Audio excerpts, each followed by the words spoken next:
Breaking news చూస్తున్నారు. MLC Duvvada Srinivas అలాగే భార్య వాణి మధ్య ఆ ఇష్యూని క్లియర్ చేసేందుకు దువ్వాడ కుటుంబం రంగంలోకి దిగింది. ఆ పంచాయతీని తీర్చేందుకు ప్రయత్నం చేస్తోంది. ఈ నేపథ్యంలోని ఎవరి డిమాండ్లు ఏంటి, దువ్వాడ శ్రీనివాస్ డిమాండ్స్ ఏంటి, అలాగే దువ్వాడ వాణి డిమాండ్స్ ఏంటి, వీళ్ళిద్దరి మధ్య ఎటువంటి డిస్కషన్స్ జరిగితే ఆ పంచాయతీ కొలుకొస్తుంది. ఈ నేపథ్యంలోని ఇరు కుటుంబాలు కూడా ఇరువురితో కూడా మాట్లాడుతున్నాయి. ఇరువురితో మాట్లాడుతున్న సందర్భంలో ప్రతి ఒక్కరు కూడా అంటే దువ్వాడ శ్రీనివాస్ కావచ్చు, దువ్వాడ వాణి కావచ్చు, వాళ్ళ డిమాండ్స్ని కుటుంబ సభ్యులతో పంచుకుంటున్నారు. ఈ నేపథ్యంలో చాలా వరకు కూడా కొలిక్కి వచ్చింది. కానీ ఒక అంశంలో పీఠముడి వీడలేదు అనే మాట వినిపిస్తోంది. దువ్వాడ వాణికి సంబంధించి ప్రధానంగా కొన్ని డిమాండ్లను ఆవిడ తెర మీదకు తీసుకొచ్చారు. దువ్వాడ శ్రీనివాస్కి సంబంధించి సంధించినట్టుగా కుటుంబ సభ్యుల పంచాయతీకి సంబంధించి కుటుంబ సభ్యుల ముందు చెప్పినట్టుగా తెలుస్తోంది. దాంట్లో మొట్టమొదటిది పర్లాకిమిడ్లోని 20 కోట్ల విలువైన గ్రెనైట్ ఫ్యాక్టరీతో పాటు దానిపై 40 లక్షల రుణం క్లియర్ చేసి ఆ ఆస్తి దఖలు పరచాలంటూ కూడా ఫస్ట్ డిమాండ్ పెట్టినట్టుగా తెలుస్తోంది. ఇక ఆ తర్వాత టెక్కలి వెంకటేశ్వర కాలనీలోని 6 కోట్ల విలువైన పాత ఇంటిపై 15 లక్షల బ్యాంకు రుణం క్లియర్ చేసి ఆ ఆస్తి కూడా తన మీద కావచ్చు లేకపోతే తన పిల్లల మీద కావచ్చు దఖలు చేయాలంటూ కూడా దువ్వాడ వాణి చెప్పినట్టుగా తెలుస్తోంది. ఇక ఆ తర్వాత అంటే మూడో డిమాండ్ పిల్లల చదువులు వారి మెయింటెనెన్స్ శ్రీనివాస్ చూసుకోవాలి. దాంతోపాటు 4వ డిమాండ్కి వచ్చేటప్పటికి విడాకుల అంశాన్ని సామరస్యంగా కోర్టులో పరిష్కరించుకుందామంటూ కూడా ఈ 4 డిమాండ్లకు సంబంధించి ప్రధానంగా డిస్కషన్ జరిగిందన్న మాట వినిపిస్తోంది. అయితే 5వ అంశానికి రాగబోతుకి ఐదో అంశం రాబోతుకి మాత్రం ఇక్కడ ఆ పీఠముడి ఆ చిక్కుముడి వీడలేదు తేలలేదనే మాట వినిపిస్తోంది. ఏంటది అంటే కొత్త ఇంటిని శ్రీనివాస్ తన తదనంతరం అంటే శ్రీనివాస్ తర్వాత తమకు దఖలు అంటే తమ పేరు మీదకి వచ్చేటట్టు తమకు దక్కేటట్టు వాటికి సంబంధించి లీగల్గా దాన్ని ప్రొసీడ్ చేయాలంటూ కూడా వాణి డిమాండ్ పెట్టినట్టుగా తెలుస్తోంది. తక్షణమే వీలునామా రాసి ఇవ్వాలంటూ కూడా ఈ 5వ డిమాండ్గా పెట్టినట్టుగా తెలుస్తోంది. అయితే ముందు మనం చెప్పుకున్న 4 డిమాండ్లకు సంబంధించి ఒప్పుకున్నారు దువ్వాడ శ్రీనివాస్. కానీ 5వ డిమాండ్కి సంబంధించి ఆ అనిశ్చితి నెలకొంది. తనకంటూ మిగిలిన కొత్త ఇంటిపై తక్షణమే వీలునామా రాస్తే ఒకవేళ తనకి ఏదైనా జరగడానికి ఏదైనా జరిగితే తన పరిస్థితి ఏంటి అంటూ కూడా శ్రీనివాస్ చెప్పినట్టుగా తెలుస్తోంది. దీంతో 5వ డిమాండ్ దగ్గర దువ్వాడ కుటుంబ పంచాయతీ ఆగిపోయింది అనే మాట వినిపిస్తోంది. ఈ డిస్కషన్ నిన్నటి నుంచి కూడా జరుగుతోంది. నిన్నటి నుంచి కూడా ఇద్దరిని ఇక్కడ ఇంట్రెస్టింగ్ అంశం ఏంటంటే ఇద్దరిని కూడా ఎదురెదురుగా కూర్చోబెట్టి మాట్లాడట్లేదు. ఇండివిజువల్గా దూరంగా ఉంచే వాళ్ళిద్దరిని దువ్వాడ వాణి కుటుంబం, దువ్వాడ శ్రీనివాస్ కుటుంబం ఇద్దరు కూడా ఇరు కుటుంబాలు కూడా విడివిడిగా వాళ్ళతో మాట్లాడుతున్నాయి. కుటుంబ సభ్యులు ఒక సమయాన్ని చూసుకొని ఆ సమయాన్ని అంటే ఒక టైం సెంట్రిక్గా వాళ్ళు మాట్లాడుకొని అక్కడ చర్చించే ప్రయత్నం చేస్తున్నారు. అంటే మధ్యవర్తిత్వంగా ఉంటున్నారనే చెప్పుకోవాలి. క్లుప్తంగా చెప్పే ప్రయత్నం చేస్తున్నప్పుడు అప్పుడు వీళ్ళ డిమాండ్లను వాళ్ళ డిమాండ్లను వీళ్ళు ప్రస్తావించుకొని ఓకే అనుకున్న సందర్భంగా ఉన్నట్టు తెలుస్తుంది. ఇక్కడ 4 అప్డేట్స్కి వెళ్ళే ప్రయత్నం చేద్దాం. టెక్కల్లోని దువ్వాడ శ్రీనివాస్ ఇంటి నుంచి అప్డేట్స్ అందించేందుకు మా ప్రతినిధి రాజేష్ లైవ్లో సిద్ధంగా ఉన్నారు. రాజేష్, ప్రస్తుతం అక్కడ ఎటువంటి సినారియో ఉంది?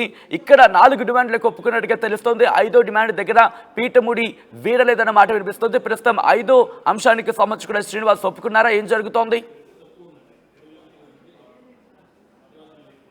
సచిన్, ప్రజెంట్ ఇక్కడ చూసుకుంటే ఇక్కడ ఏదైతే 5వ డిమాండ్ అయితే ఇక్కడ ప్రజెంట్ ఉన్నటువంటి ఏదైతే ఆ ఇంట్లో మనం ప్రజెంట్ ఆ ఇంటి ప్లహరీ వద్ద అయితే మనం ప్రజెంట్ అయితే ఉన్నాము.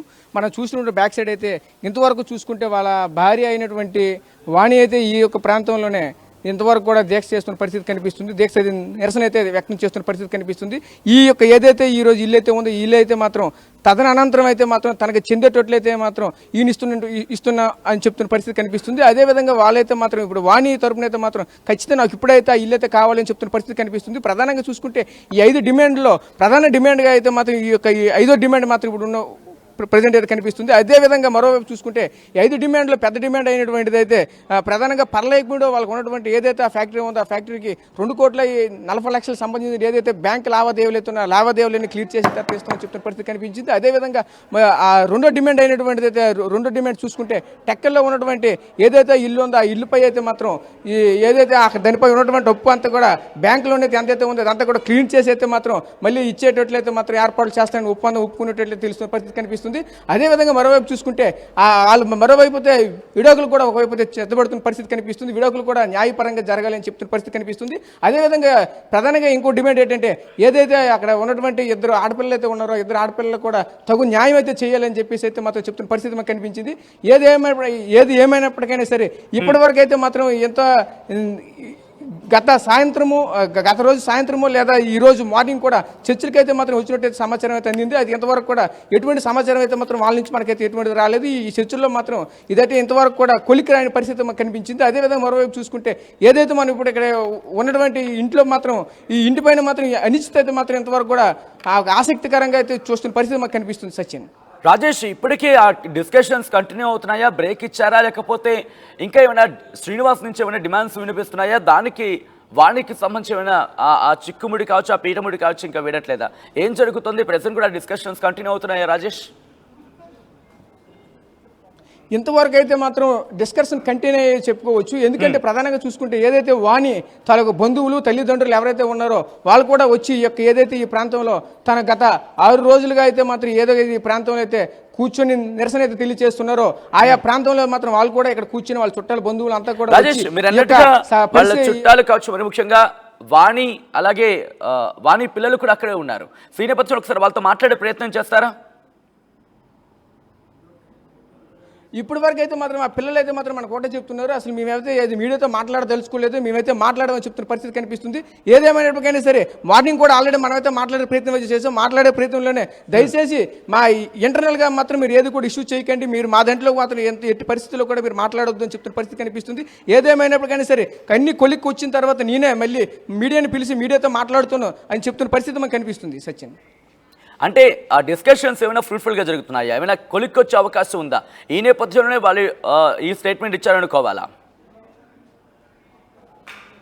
అంటే ఫుల్ ఫ్లెడ్జ్డ్గా జరుగుతున్నాయని అయితే మాత్రం ఖచ్చితంగా మనం చెప్పలేని పరిస్థితి ఏర్పడుతుంది. ఎందుకంటే ఇక చూసుకుంటే గత 6 రోజులుగా ఈ రోజుకు 6వ రోజు ఇది కొనసాగుతున్న పరిస్థితి కనిపిస్తుంది. ఈ 6 రోజులు కూడా దువ్వాడ శ్రీనివాసరావు అయితే మాత్రం ఏదైతే మనం చూపిస్తున్నామో ఇల్లు అయితే మాత్రం ఇంటి నుంచి అయితే బయటికి రానిటువంటి పరిస్థితి కనిపిస్తుంది. ఏదైతే మొదటి రోజు రాత్రి వచ్చి వెళ్ళిపోయిన తర్వాత మళ్ళీ మరుసటి రోజు రాత్రి అయితే మళ్ళీ ఏదైతే ఆ ఫ్యామిలీతో పాటు ఆ యొక్క భార్య అయితే మాత్రం ఇక్కడికి వచ్చారో ఆ రోజు నుంచి కూడా ఈ రోజు వరకు కూడా అక్కడి నుంచి అయితే ఆయన బయటికి రానిటువంటి పరిస్థితి కనిపించింది. అదేవిధంగా అసలు ఒక విధంగా చూసుకుంటే అతని తరపున చూసుకుంటే ప్రధానంగా వాళ్ళ బ్రదర్ అయినటువంటి శ్రీధర్ అయితే మాత్రం ఒకవైపు అయితే మాట్లాడుతున్న పరిస్థితి కనిపిస్తుంది. అదేవిధంగా మరోవైపు చూసుకుంటే ఈవిడ ఇక్కడ ఉన్నటువంటి దువ్వాడ వాణి వాళ్ళ యొక్క సిస్టర్స్ ఎవరైతే ఉన్నారో ఆ సిస్టర్స్ కూడా ఈ యొక్క ఈ ప్రధానంగా చూసుకుంటే ఆ సిస్టర్స్ కూడా ఈ యొక్క ఏదైతే ఈ ఒప్పందాలు కుదుర్చుకుంటున్నారో ఈ ఒప్పందాలు ప్రధాన పాత్ర పోషిస్తున్నట్టు తెలుస్తుంది. సచిన్, రైట్ రాజేష్, మొత్తంగా అయితే మాత్రం దువ్వాడ శ్రీనివాస్కి భార్య వాణి మధ్య ఆ డిస్కషన్స్ ఇంకా కంటిన్యూ అవుతున్నాయి. నేరుగా వాళ్ళిద్దరు ఒకరికొకరికి మాట్లాడుకోపోయినా ఇరు కుటుంబాలు కూడా ఈ పంచాయతీని తేల్చే ప్రయత్నం చేస్తున్నాయి. ముఖ్యంగా ఈ నేపథ్యంలోనే దువ్వాడ శ్రీనివాస్కి భార్య వాణి డిమాండ్స్ ఉంచారు. అంటే శ్రీనివాస్కి సంబంధించి డిస్కషన్స్ జరుగుతున్న నేపథ్యంలో దువ్వాడ శ్రీనివాస్ ముందు కొన్ని డిమాండ్స్ ఉంచడం జరిగింది. దాంట్లో 5 డిమాండ్స్కి సంబంధించి 4 డిమాండ్స్ కొలికి వచ్చినట్టుగా సమాచారం. అంటే ఈ 5ట్లో 4ంటికి శ్రీనివాస్ ఒప్పుకున్నారు. ఆ ఒక్క డిమాండ్ దగ్గర మాత్రం పీఠముడి వీడలేదన్న మాట వినిపిస్తోంది. ఇంతకీ ఏంటి 5 డిమాండ్లు? శ్రీనివాస్ ఒప్పుకున్న 4 డిమాండ్లు ఏంటి? ఇంకా కొలిక్కిరాని డిమాండ్ ఏంటి అనేది ఒకసారి మనం మాట్లాడుకునే ప్రయత్నం చేస్తే కనుక ఇక్కడ పర్లాకిమిడిలోని 20 కోట్ల విలువైన గ్రెనైట్ ఫ్యాక్టరీతో పాటు దానిపై 40 లక్షల రుణాన్ని క్లియర్ చేయాలి, ఆ ఆస్తిని తన పేరు మీద రాయాలంటూ కూడా ఇక్కడ దువ్వాడ వాణి ప్రపోజల్ పెట్టినట్టుగా తెలుస్తుంది. ఇక రెండవది టెక్కలి వెంకటేశ్వర కాలనీలోని 6 కోట్ల విలువైన పాత ఇంటిపై 15 లక్షల బ్యాంకు రుణం క్లియర్ చేసి ఆ ఆస్తి దఖలుపరచాలంటే కూడా 2 డిమాండ్గా తెలుస్తోంది. ఇక మూడోది పిల్లల చదువులు కావచ్చు, వారి మెయింటెనెన్స్ కావచ్చు శ్రీనివాస్ చూసుకోవాలంటూ కూడా ఇక డిమాండ్ పెట్టినట్టుగా తెలుస్తోంది. 4వది విడాకుల అంశాన్ని సామరస్యంగా కోర్టులో పరిష్కరించుకుందామంటూ కూడా 4వ డిమాండ్గా శ్రీనివాస్ ముందు పెట్టినట్టుగా తెలుస్తోంది. అయితే ఇక్కడ 5వ డిమాండ్ దగ్గర రాకపోతుకి 5వ డిమాండ్ దగ్గరికి వచ్చేటప్పటికి ఆ పీఠముడి మాత్రం వీడలేదు, ఆ చిక్కుముడి మాత్రం కంటిన్యూ అవుతోంది. ఏంటా 5వ డిమాండ్ అంటే కొత్త ఇంటిని శ్రీనివాస్ తదనంతరం తమకు దఖలు చేస్తామని తక్షణం వీలునామా రాసివ్వాలంటూ 5వ ప్రపోజల్గా దువ్వాడ వాణి శ్రీనివాస్ ముందు ఉంచితే తొలి 4 డిమాండ్లకు ఒప్పుకున్నారు దువ్వాడ శ్రీనివాస్. కానీ 5వ డిమాండ్పై మాత్రం అనిశ్చితి నెలకొంది. తనకట్టు రైట్ కంటిన్యూ చేద్దాం. మా ప్రతినిధి రాజేష్ అప్డేట్స్ అందించేందుకు లైవ్లో కంటిన్యూ అవుతున్నారు. రాజేష్, అప్డేట్స్ మీ దగ్గర ఉన్నట్టు తెలుస్తుంది, కంటిన్యూ. ప్రజెంట్ అయితే మనతో పాటు ఇక్కడ ఉన్నటువంటి దువ్వాడ శ్రీనివాసరావు కూతురు అయితే మాత్రం మనతో పాటు ఉన్నారు. చిన్న పాప, ఒకసారి మాట్లాడే ప్రయత్నం చేద్దాం. తల్లి చెప్పండి అమ్మా, ఏంటి మీ డిమాండ్స్ ఏంటమ్మా? తల్లి చెప్పండి, చెప్పగలరు, ఏమైనా మాట్లాడగలరు? చెప్పండి అమ్మ తల్లి. తల్లి కొంచెం చెప్పండి అమ్మ, మీరు ఇంతవరకు కూడా మీరు రాలేదు కదా, ఈరోజు వచ్చారు కదా, మీ ఇక్కడ పరిస్థితి ఏంటి, మీకు ఏం తెలుస్తుంది? అమ్మ ఈరోజు ప్రతిరోజు కూడా ఈ విధంగా నిరసన గత 5 రోజులుగా జరుగుతుంది, ఏంటి పరిస్థితి? ఏమని కొంచెం చెప్పండి, మీ వెర్షన్ ఏ విధంగా ఉంది చెప్పండి. అక్క మమ్మీ మాట్లాడతారు. ఓకే, ఒకటే చెప్తున్నారు, నేనైతే మాట్లాడదలుచుకోలేదు, అక్క మమ్మీ మాత్రమే మాట్లాడతారు, ఏదైనా సరే నేనైతే ఈ రోజే వచ్చాను, నాకైతే ఇక్కడ విషయం ఏమీ నాకు తెలియదని మనతో చెప్తున్న పరిస్థితి మనకు కనిపిస్తుంది. వాళ్ళ చిన్న కూతురు అయితే మాత్రం మనతో. రైట్ రాజేష్, అంటే కుటుంబ సభ్యులకు సంబంధించి పెద్దమ్మాయి కూడా మాట్లాడిన సందర్భాన్ని చూసాం, వాణి మాట్లాడిన సందర్భాన్ని చూసాం. ఇప్పుడు ప్రెసెంట్ వాళ్ళిద్దరు ఎక్కడున్నారు? డిస్కషన్స్ లో ఉన్నారా? ఏం జరుగుతోంది? ఇన్ఫాక్ట్ అక్కడ ఏం జరుగుతోంది? బ్రేక్ ఇచ్చినట్లయితే కనిపిస్తున్న పరిస్థితి కనిపిస్తుంది. ఓన్లీ ఇక్కడ ప్రధానంగా చూసుకుంటే వాళ్ళు ఏదైతే వాళ్ళ చిన్న పాప అయితే మాత్రం ఇక్కడ ఉన్నారు, మిగతా ఆ బంధువులతో పాటు వాళ్ళ తల్లిదండ్రులతో పాటు అక్కడ ఉన్నటువంటి పెద్ద పాపతో పాటు ఆవిడ కూడా అక్కడ ఏదైతే దువ్వాడ వాణి గారు ఉన్నారో, వాణి గారు కూడా ఈరోజు ఈ లంచ్ అవర్ బ్రేక్లో వెళ్తున్నట్టు మనకైతే సమాచారం వచ్చింది. సచిన్. రైట్ రాజేష్, సో మొత్తంగా అయితే మాత్రం 5 డిమాండ్లకు సంబంధించి 4ంటికి శ్రీనివాస్ ఒప్పుకున్నారు. కానీ 5వ డిమాండ్ దగ్గర మాత్రం ఆ అనిశ్చితి కొనసాగుతోంది. ఆ 5వ డిమాండ్ గురించి కొద్దిసేపటి క్రితం మాట్లాడుకోవడం జరిగింది. మరి ముఖ్యంగా 4 డిమాండ్లకు సంబంధించి అనుకూలంగా ఉన్నాను అంటూ కూడా శ్రీనివాస్ చెప్పినట్టుగా తెలుస్తోంది తమ కుటుంబ సభ్యుల దగ్గర. అయితే 5వ డిమాండ్కి సంబంధించి ఏంటి అనేది ఒక్కసారి మనం మాట్లాడుకునే ప్రయత్నం చేద్దాం. మరి ముఖ్యంగా తనకంటూ మిగిలిన కొత్త ఇంటికి సంబంధించి తక్షణమే వీలునామా రాసివ్వాలంటూ కూడా ఇటు దువ్వాడ వాణి డిమాండ్ పెడితే, ఒకవేళ ఆ ఇంటిని కూడా రాసిస్తే, ఒకవేళ తనకు జరగడానికి ఏదైనా జరిగితే కనుక పరిస్థితి ఏంటి అంటున్నారు శ్రీనివాస్. ఈ 5వ డిమాండ్ దగ్గర మాత్రం దువ్వాడ కుటుంబ పంచాయతీ ఆగింది అనే మాట వినిపిస్తోంది. ఇన్ఫాక్ట్ ఆ ఇంటి దగ్గరే ఇప్పుడు అనిశ్చితి నెలకొంది, అనిశ్చితి కంటిన్యూ అవుతోంది. ఆ 5వ ఇంటి అంశానికి సంబంధించి కూడా ఇక్కడ పీఠముడి వేయడం లేదు. ఒకవేళ ఇక్కడ కుటుంబ సభ్యులు అంటే దువ్వాడ వాణి కావచ్చు, దువ్వాడ శ్రీనివాస్ కుటుంబ సభ్యులు కావచ్చు, వీళ్ళిద్దరి మధ్య ఆ చర్చను కొలికి తీసుకొస్తే కనుక ఈ రోజే అది క్లియర్ అయిపోయే అవకాశం కనిపిస్తుంది. ఇన్ఫాక్ట్ చిన్న కూతురు కూడా అక్కడ ఉందంటే అర్థం చేసుకోవచ్చు, దాదాపుగా ఈరోజు కొలుక్కొచ్చే అంశం ఉంది అని చర్చ కావచ్చు, లేకపోతే ఎటువంటి పరిణామాలు కావచ్చు అక్కడ ఉన్నాయన్న మాట వినిపిస్తోంది. సో ఈ నేపథ్యంలో ఈ డిస్కషన్స్ జరుగుతున్నాయి. ఈ రోజు కల్లా పూర్తిగా క్లారిటీ వచ్చే అవకాశం ఉంది, లేకపోతే పూర్తిగా కొలుక్కొచ్చే అవకాశం ఉందని కూడా చెప్పుకోవచ్చు. ఎందుకంటే దువ్వాడ శ్రీనివాస్ దాదాపుగా 4 డిమాండ్లకు ఒప్పుకున్నారు. 5వ డిమాండ్కి సంబంధించి ఒకవేళ దువ్వాడ శ్రీనివాస్ కుటుంబం కావచ్చు, లేదా దువ్వాడ వాణి కుటుంబం కావచ్చు కాస్త ఒత్తిడి తీసుకొస్తే శ్రీనివాస్ ఒప్పుకుంటారా? ఒప్పుకుంటే కనుక కొలిక్కి వస్తుంది, రాకపోతే కనుక ఎటువంటి ఇష్యూస్ ఉంటాయి? ఇక్కడ దువ్వాడ శ్రీనివాస్ ఎటువంటి క్వశ్చన్స్ రైజ్ చేస్తారు? ఆయన ఎటువంటి డిమాండ్స్ను తెర మీదకి తీసుకొస్తారు? ఎటువంటి డిమాండ్స్ను వాణి విషయంలో ముందుంచుతారు?